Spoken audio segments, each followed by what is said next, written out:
Hello and welcome to another video from me, Rough Swordsman, Wargamer. It's an open the box and it's an unboxing of a solitaire naval struggle game set on Lake Ontario during the War of 1812, and it is A Glorious Chance, a solitaire game designed by Gina Willis and published by Legion Wargames. Now, this is a subject not often represented in war games, and when I saw this, I thought that looks interesting. We'll put that on my want list. But as chance would have it, I was sent this game as a review copy, and so I must thank Randy and everybody at Legion Wargames for sending me this.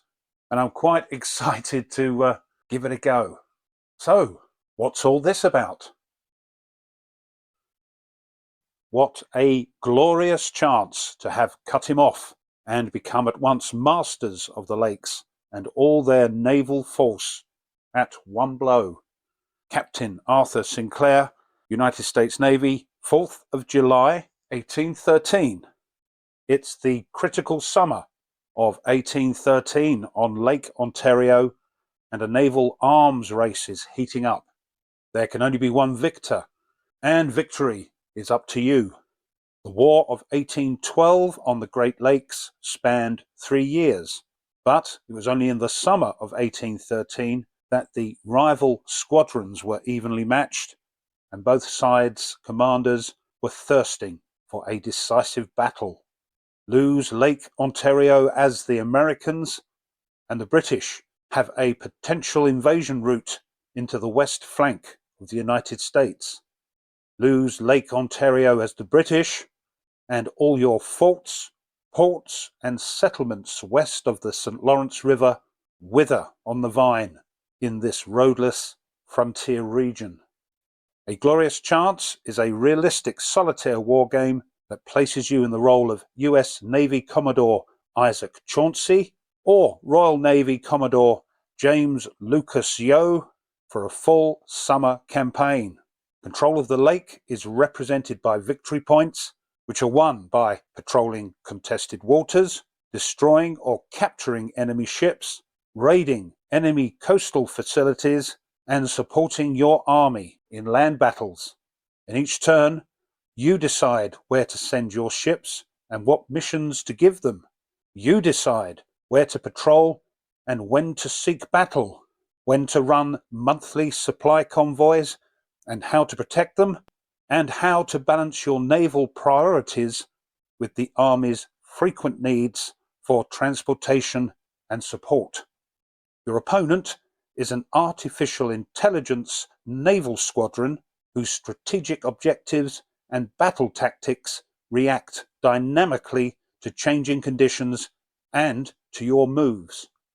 The significant fog of war in this game system challenges you to recognize shifts in the naval balance of power and seize fleeting opportunities to gain the upper hand. And here we can see some of the cards that are in the box and, of course, the counters. Game design, Gina Willis. Development, Adrian Van Helsberg. Production coordinator, Randy Lyon. Graphic design, Mark Mahaffey. And in the box, we've got a 22 by 34 inch US campaign map, 22 by 34 inch British campaign map, because you can play either the US or the British. 26 ship counters, which measure 1.2 by 0.6 of an inch, 288 game markers, which measure 0.6 by 0.6 of an inch, multiple player aids, 162 cards, US poker size, US and British rulebooks, and a playbook, which has design notes, play tips, order of battles, a reading list, and extended example of play. And on the sort of chart here, number of players, 1 of course, game complexity, medium-high, and solitaire suitability is, of course, high. Ages, 14 plus. Right, let's get the shrink wrap off. The shrink wrap is off, so let's open the box. So we have some cards, which we'll have a look at in a moment. A baggie with some baggies and 2d6 and a d10. And some errata. But some of the counters are missing something on the other side, and there's a couple of little errors on the maps, but we'll have a look at those when we look at the counters and the maps. Next, looks like it's the rules, so let's have a look at those. So as mentioned earlier, you can play the US or the British, so there are two rule books. They're roughly the same. There's some little differences between the two sides, so we'll have a look at the US rulebook. So both rulebooks come in at 43 or 44 pages with the index, full colour, glossy paper, and it is quite a wordy rulebook. There's lots going on in this game, it looks like. And here we can see some credits, some background, because as we'll find out, this battle didn't actually occur. It's a bit of a what if, but at this time, both sides were sort of evenly matched. And as it says here, Lake Ontario was central to the American strategy in the War of 1812 because of the Niagara Peninsula, which offered a sort of potential invasion route into the west flank of the United States and an American invasion route into Upper Canada. And the British depended on Lake Ontario as the gateway to the St. Lawrence River, a vital supply artery to Montreal and their main North American base in Halifax, Nova Scotia. So this game centers around a battle that, if it took place, could have had some important consequences in the future.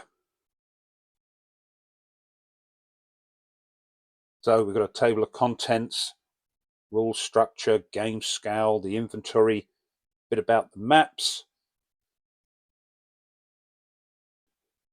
There are a lot of rules in this game, and the first part of the rules is taking you through the bits and pieces of the components. Here we've got the counters, which we'll have a look at later, the markers, the cards, and the game description with the setup, and then the sequence of play. And the sequence of play is very involved. There's lots going on, so we won't go through everything. If you wish to stop the video and have a look, you're more than welcome. But we've got the preparation phase. There are some illustrations dotted about to help you understand what's going on. Next is the lake action phase, where you could get encounters. And if you do get encounters, you move on to the encounter cycle. And what you can do there, depending on whether or not, I believe, you get the wind with you, the wind gauge, as the Americans or the British, depending what side you're playing, dictates what you can do.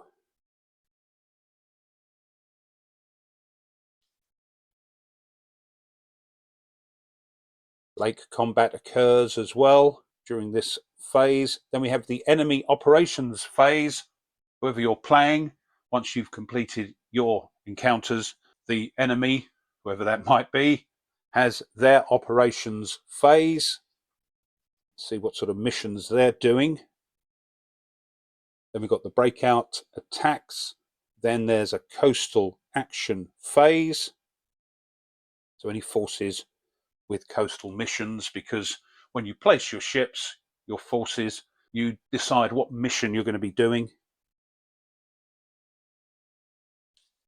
One of them may well be some sort of coastal mission.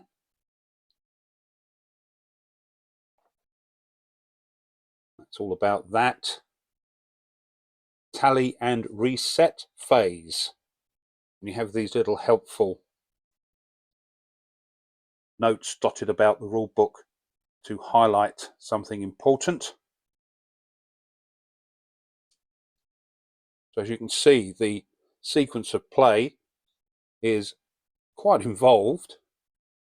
Convoys are very important. I think they help speed up construction of ships that you might need, also victory points. So that ends the sequence of play. And then we've got sections which go into more details about specific parts of the sequence of play. So deployable ships,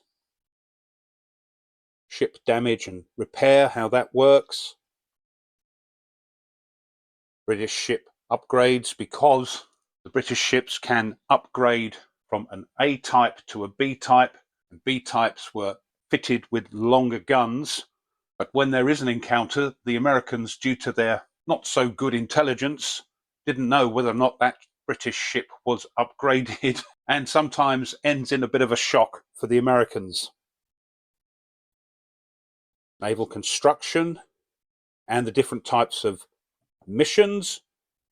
So you've got patrol missions, escort missions, where you're guarding your convoy, raid missions, and there, as it says here, quick hit and run attacks using ships, crews and marines. Army support missions. A bit more about the lake action phase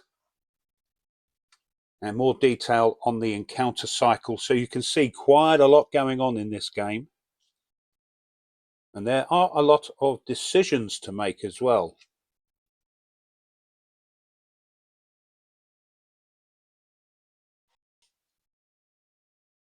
Yes, a lake combat.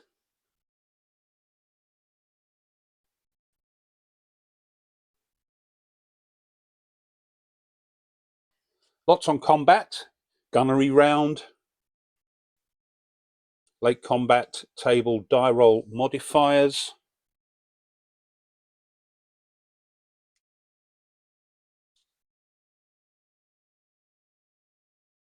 Engagement checks, strike checks, still engaged.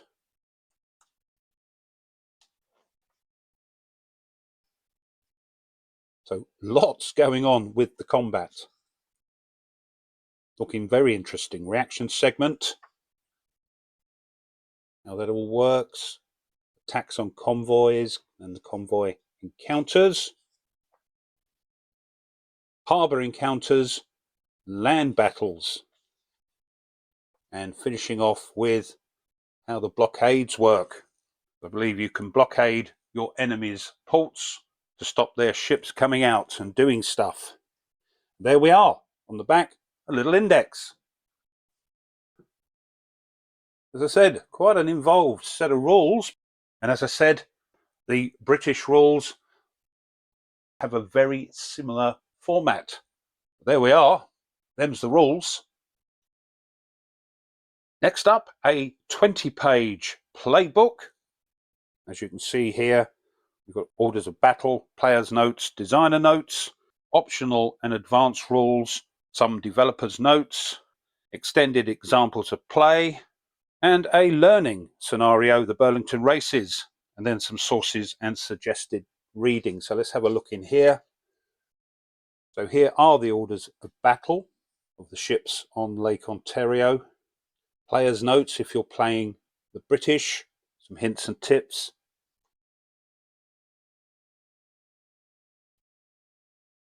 And if you're playing US, designer notes from Gina. There we go. The 1830 Battle of Lake Erie is famous, but there never was a Battle of Lake Ontario, despite the amount of squadrons that were there. Not an expert on this conflict, but maybe because they were evenly matched, one was a little bit apprehensive to start something.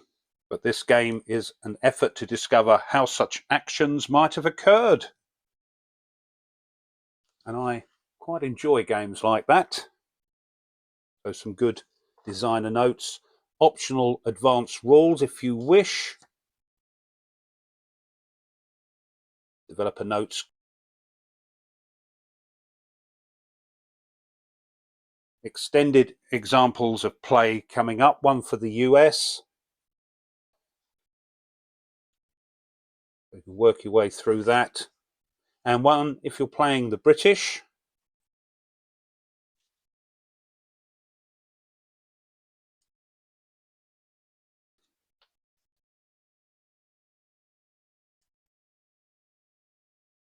And here's the lake combat learning scenario. There we are, some sources and suggested reading on the back. That's the playbook. Next, there are 2 sheets of counters. Here's the first one. We've got the ships, American and British. And on the rest of the counter sheet, we've got sort of admin counters. We've got mission counters, depending on what sort of mission we're going to do. Some more up here. Troop counters for the Americans and the British, and markers for victory points and the like.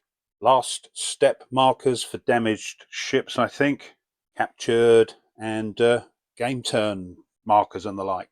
And on the other side of some of the admin markers and the reduced side of the ships. And here's counter sheet 2, full of admin markers, convoys when you're going to be sending them out. And I think these are sort of event markers. Oh, reflagged. That captured ships. A couple of flagship markers there as well. And there's the other side. Oh, just before we leave the counters, you may remember there was the errata which said the encounter 1 marker is missing the reverse side text, which should read encounter 1 ended. In play, when encounter 1 ends, flip the marker as usual and just consider the blank side to mean encounter 1 has ended. So on this one here, it is blank, but that's easily rectified. You might want to write ended on the back or something like that, so nothing too drastic there. Next, there are 3 decks of cards. We've got 2 target decks and a deck of tactic cards. So let's have a look at those. So here's the first deck, the target deck, and it's got little red areas highlighted. This is for the Americans. The Americans will use this. And when we draw these, I understand, it depends whether or not we've got any ships as the Americans in that area. Means this card will be turned over, but we've got them for all the lake areas on the map. And just to show you quickly, you've got the target of the encounter and what patrol the Brits are doing, and whether or not there is an encounter depends on your troops that are available plus the naval balance of power at the time you turn this over. And I think a ship means yes, there is an encounter. No, there's nobody there.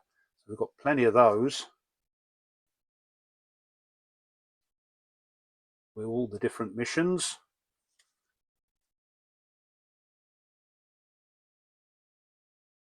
And of course, there's one for the Brits, showing the blue of the Americans. You can see they're all highlighted. But they're slightly different on the other side.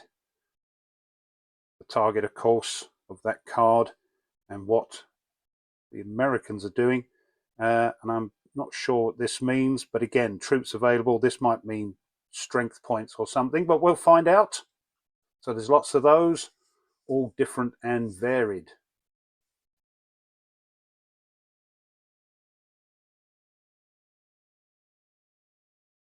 That sealed tactics deck I showed you is actually made up of 3 types of cards. We've got the attacker tactics, and these are used in combat, I understand. We've got dummies in there, so whoever is attacking will take a certain amount of these. And if you're defending, you'll use this Defender Tactics deck and get a certain amount of those. And you can see the symbols in the top left. Those are to do with the event deck. And you can see them here. I think if they're on this card and you pick this event, the tactic cards with those symbols are not allowed. But here we can see all the different events. I think we've got lake events and shore events, and this is the symbol we're looking for to see if that event actually occurs, that encounter rather occurs. So lots of those. So there we are. That's the cards. Next are some player aids. This one shows the US solo setup, and on the other side, a US solo map key explaining what all the bits mean. And there is, of course, a British solo setup player aid with a British solo map key as well. Here we've got the lake combat sequences of play, depending whether or not the British or the Americans are attacking, a summary in the middle, and somewhere to place the attacker and defender tactics cards. Here's the British home port display, Kingston Harbour, which is where the British place their ships. Those that can enter the map are placed here, deployable, and the other conditions of the ships have little boxes for them to go in, so if they're repairing, they go here. Any ships being constructed go there. And over on the right hand side we have the shipyard damage table in case Kingston Harbour is attacked. And of course there's one for the American home port display, Sackett's Harbour. And I didn't mention it, but I think this isolated part of the display is when the home port is blockaded and the ships have to go somewhere else, so they're isolated from their home port. And once again, shipyard damage in case their home port is attacked by a land battle. Next is the land battle table, and it says use this table in the coastal action phase when troop markers are launched to attack the enemy home port or the Niagara front. So the procedure is there. Looks pretty straightforward, but we'll find out when we play. And down here we've got the land battle effects against Niagara front or against a home port. And on the other side of this, something called key die rolls and numbers reference. So victory points, how to work those out, how your campaign went, how ships take losses, using those last step and no steps counters we saw earlier, British ship upgrades if you're playing the British, capacity of troop transport, and reaction checks. Here we've got the American AI force packages, and on the other side, the lake combat gunnery hit distribution. Roll 2 dice, read red dice as 10s, blue as 1s to get a number from 11 to 66. Result is the line position of the ships on lake combat board that is hit. So using the total ships, you just move along and cross-reference. And here, I'm just about fitted in, because it's the same width as the maps, is the combat map, where we place American and British ships who are about to do combat. And last but not least are the 2 solo maps, one for the British, one for the Americans. So let's have a quick look at those. Here's the American map, and as you'll see in a moment, the British map is virtually the same with just a couple of small differences. But up here we can see the turn tracks, victory point track over here. Here we can see where we're going to place our convoys. You have to do 1 convoy a month from June to September. Lake combat table there. Here's the lake, of course, split into its different areas. Vent deck goes there, and along the bottom we've got the sort of sequence of play, which I believe might be slightly different for the British. So let's have a look round the map. Excuse the glare, it is quite a shiny map, but here we can see the sort of turn track and that lake combat table with some explanations there. Here's the convoy table, convoy scatter table, and over further to the right at the top we've got the victory points track and summary and the naval balance. This determines how many target cards you're going to draw. Here we can see Kingston Harbour and Sackett's Harbour. And moving across to the bottom left, again, apologies for the glare, we can see the first part of the sequence of play, which is quite handy. Fort George here. Not sure what's going on, but that looks interesting. And here we've got another of those errors on here for the South Lake. We've got the raid target box. That should say die roll of 5 or 6, should be -1 and +1 for the British. They've got the pluses and minuses round the other way. I don't know, maybe a bit of Tipex, or just be aware of it. And there's another one on the Sackett Harbour raid box, but I'll have a look at that in a moment. And then just to finish off on the right hand side at the bottom, we've got the rest of the sequence of play, and as mentioned earlier, the pluses and minuses on this raid target box are round the wrong way. That's the US map. So here's the British map, virtually identical, and once again we've got those two raid target boxes with the pluses and minuses round the wrong way.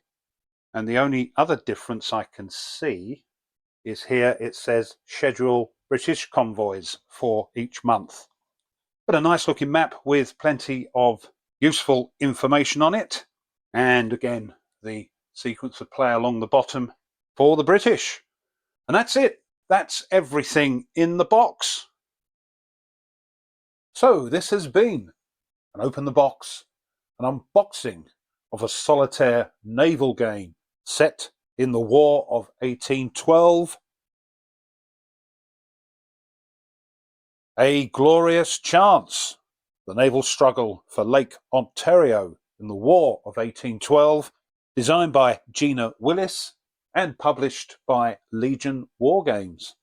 Well, this game seems to have a lot of decisions that you can make and has a nice bit of crunch to it, which means old Ruff will probably make some mistakes when the playthroughs hit the channel. But I'm looking forward to giving this a go. Well, I hope you enjoyed that and you found it interesting. If you did, and you're one of those 40% who haven't yet subscribed to the channel, it would be wonderful if you would at least consider doing that, as it really helps to put the channel out there a bit more.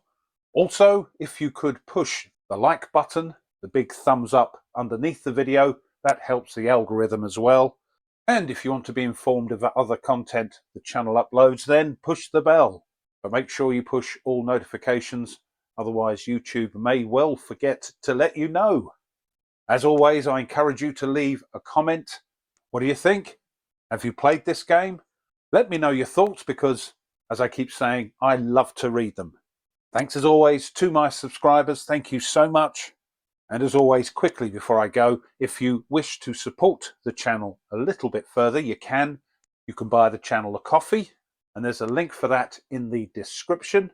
Or you can push the super thanks button underneath the video. Either of those, if you decide to do that, helps the little channel just to keep ticking along. So thank you. Okay, I hope you can join me for my next video. So as always, until then, you take care and goodbye.